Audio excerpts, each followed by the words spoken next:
قل هذه سبيلي أدعو إلى الله على بصيرة أنا ومن اتبعني وسبحان الله وما أنا من المشركين.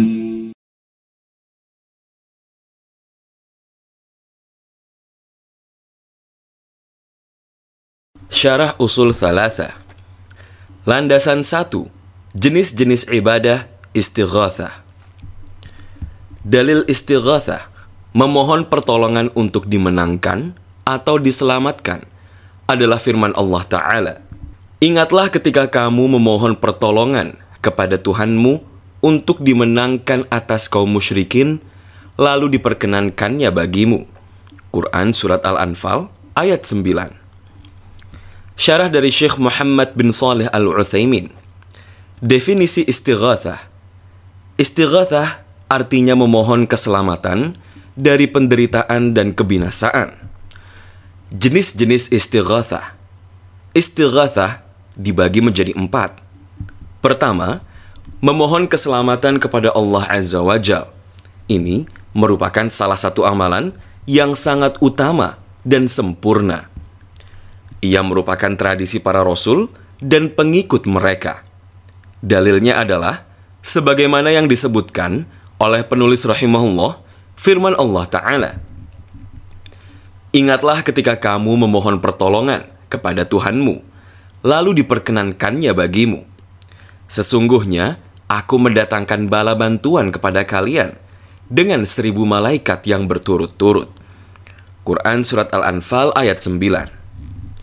Itu terjadi pada waktu Perang Badar, ketika Nabi SAW melihat jumlah pasukan musyrik 1000 personil, sedangkan jumlah para sahabatnya hanya 300 personil lebih sedikit. Maka beliau masuk ke dalam kemah, seraya bermohon kepada Rabb-Nya, seraya mengangkat tangan dan menghadap kiblat. Beliau berdoa, "Ya Allah, tunaikanlah janjimu kepada aku. Ya Allah, jika Engkau menghancurkan kelompok orang Islam ini, niscaya Engkau tidak lagi diibadahi di muka bumi." Hadis riwayat Muslim dalam Kitabul Jihad. Beliau terus melakukan istighatsah kepada Rabb-Nya, seraya mengangkat tangannya, sampai-sampai selendang beliau jatuh dari pundak. Lantas, diambil oleh Abu Bakar radhiyallahu anhu dan diletakkannya kembali di atas pundak beliau. Kemudian Abu Bakar radhiyallahu anhu mendekati beliau dari belakang, lalu berkata, "Wahai Nabi Allah, Rabb-Mu pasti mengabulkan permohonanmu. Sesungguhnya Dia pasti menunaikan janjinya kepadamu." Lantas Allah menurunkan ayat ini. Kedua, memohon keselamatan kepada mayit atau makhluk hidup yang tidak terlihat dan tidak mampu memberikan keselamatan. Ini merupakan tindakan syirik. Sebab tindakan ini tidak akan dilakukan kecuali oleh orang yang mempunyai keyakinan bahwa mereka memiliki kekuasaan tersembunyi dalam mengelola alam semesta. Dengan demikian, ia telah menganggap mereka itu memiliki sebagian dari sifat ketuhanan. Allah Ta'ala berfirman, "Atau siapakah yang memperkenankan doa orang yang dalam kesulitan, bila ia berdoa kepadanya dan menghilangkan kesusahan, dan yang menjadikan kalian manusia sebagai khalifah di bumi? Apakah di samping Allah ada Tuhan yang lain? Amat sedikit kalian mengingatnya." Quran Surat An-Nahl ayat 65. Ketiga, memohon keselamatan kepada makhluk hidup yang mengetahui dan mampu memberikan keselamatan. Tindakan ini dibolehkan, sebagaimana dibolehkannya meminta pertolongan kepada mereka. Allah Ta'ala berfirman tentang kisah Musa yang artinya, "Maka orang yang dari golongannya meminta agar diselamatkannya terhadap orang yang dari musuhnya. Lalu Musa meninjunya dan matilah musuh itu."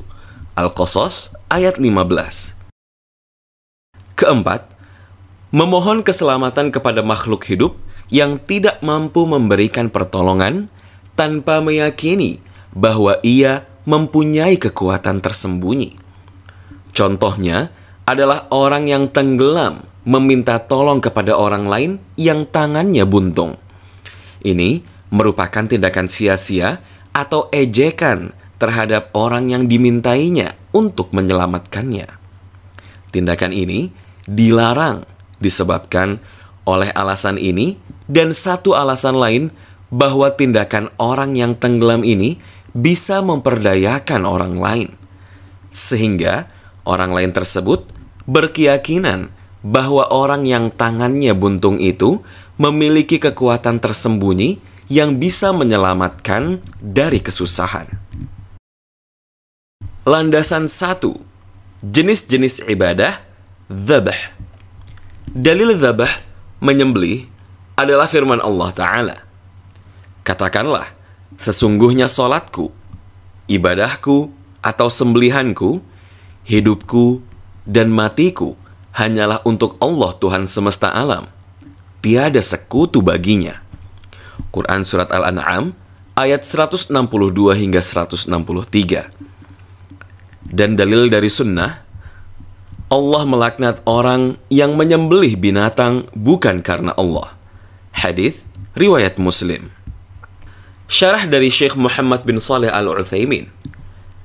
Menyembelih artinya menghilangkan nyawa hewan ternak dengan cara mengalirkan darah dengan tujuan tertentu. Penyembelihan ada beberapa macam. Pertama, penyembelihan yang dilakukan sebagai ibadah yang ditujukan untuk mengagungkan sesuatu atau merendahkan diri dan mendekatkan diri kepada sesuatu. Penyembelihan semacam ini tidak boleh diperuntukkan kepada selain Allah dan dengan cara selain yang disyariatkan oleh Allah Ta'ala. Melaksanakan penyembelihan semacam ini untuk sesuatu selain Allah merupakan syirik akbar.